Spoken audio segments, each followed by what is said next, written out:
alaikum wa rahmatullahi wa barakatuh. This is Najwa Husseini with Azadi News.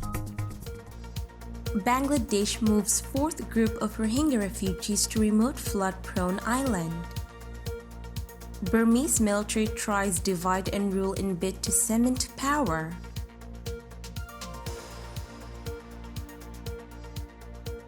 Bangladesh has sent a fourth group of Rohingya refugees to a remote island in the Bay of Bengal, despite criticism from human rights groups. Around 2,000 Rohingya from Arakan left Cox's Bazar, where they have been living in the world's largest refugee camp, on Monday. They boarded boats at the port of Chattogram and headed to Bashanchar, an island 21 miles off Bangladesh's southeast coast. Muzammil Haque, a commander of the Bangladesh Navy, told reporters. Bashanchar was only discovered around 20 years ago and has been largely uninhabited since then. It is regularly submerged by monsoon rain but now has flood protections, which the Bangladeshi government insists to make it safe. Officials have spent more than £80 million on building homes, hospitals and mosques there for the Rohingya who fled Buddhist majority Burma in 2017. The island has enough facilities to accommodate 100,000 refugees, just 10% of the million Rohingyas now living in Bangladesh after military crackdowns in their native country. There are 120 cluster villages on the island, each home to 12 buildings that can house 16 families. A family has a 12 feet by 14 feet room with shared kitchens and bathrooms. The structures are built around 4 feet above the ground to avoid possible flood damage. Bangladeshi authorities say conditions will be better for the refugees on the island than they were in the camps, but human rights groups claim they are being forced to go there against their will and are at risk of dying if the island floods. In total, around 7,000 have now been moved there as part of a policy that started in December.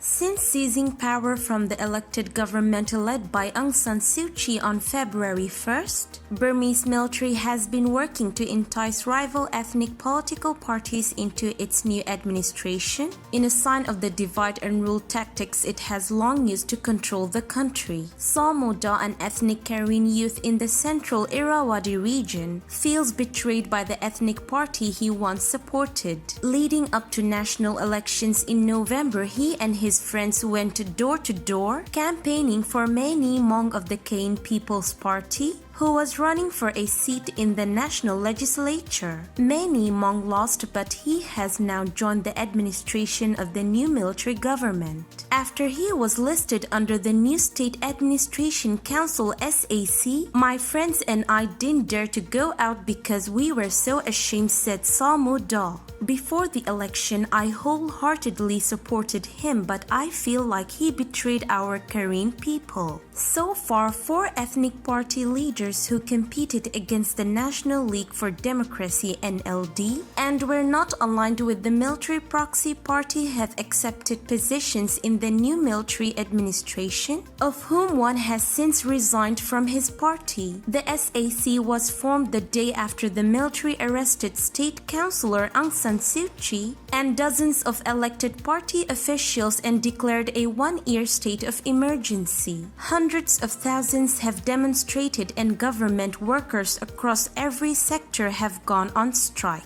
With few allies, the military has swiftly sought to win the favor of ethnic parties whose constituents tend to have strong dissatisfaction with the NLD. Like many people from Burma's diverse ethnic nationalities, Samoda supported the NLD during national elections in 2015. Many, including the Karen, had hoped the NLD would advance their cause after decades of fighting for self-determination under a federal system. This is today's news. To get more updates about Rohingya, subscribe to our YouTube channel and hit the notification bell. Visit our website azaditvnews.com and follow our social media accounts. Wassalamu alaikum wa rahmatullahi wa barakatuh.